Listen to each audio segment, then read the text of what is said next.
Hello everyone, welcome to this video. In the last video we talked about mobile IDEs that you can use to code with Python on your phone.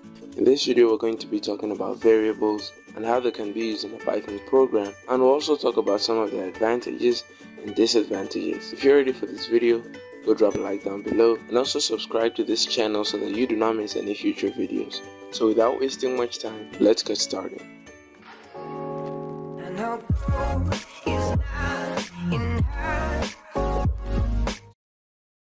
So what is a variable?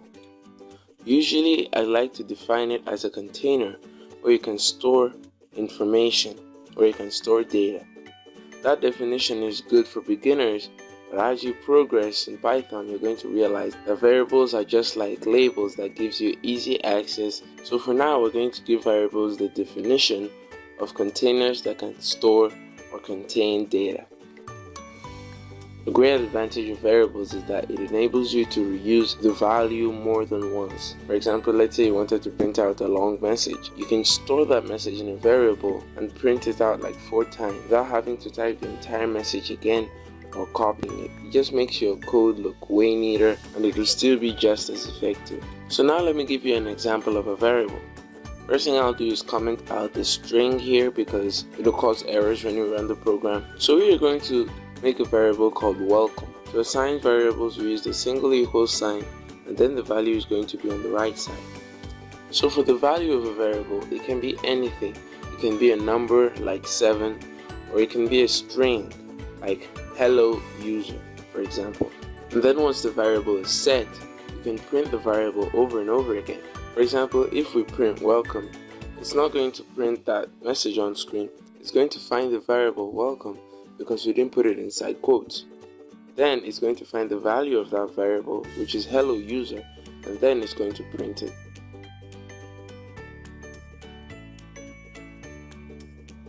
Also, when you give a variable a numeric value, when you print that variable, it's going to print out the number that you had in the variable's value. But before you use variables, there are some key things you need to keep in mind.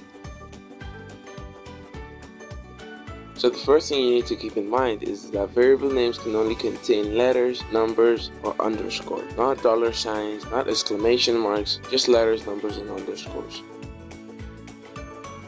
Although variables can contain numbers, they should not start with a number. Variables cannot start with a number. They can only start with a letter or an underscore. Variable names cannot contain spaces. If not, that's going to throw an error. What you want to do instead is replace the space with an underscore.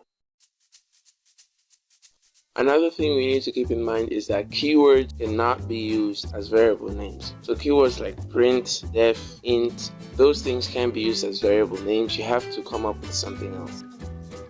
And the fifth thing I'd like to tell you about naming variables is you should make sure that your variable names are understandable. Make sure that when you give someone the code, you can easily follow through because of your clear variable names. Instead of using n, you can use name, not name of person. So you want to keep it as short as possible, but also keep it as understandable as possible. So an error that can occur while using variables is when you misspell them. For example, I set up a variable welcome here, but there's an extra e at the end. What happens when I print welcome without the extra e?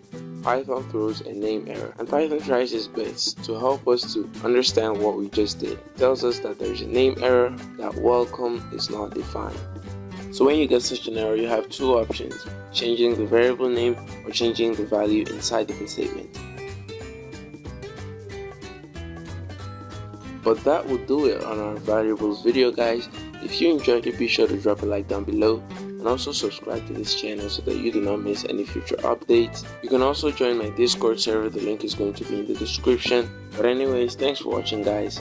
Stay happy coding and I'll see you in the next video.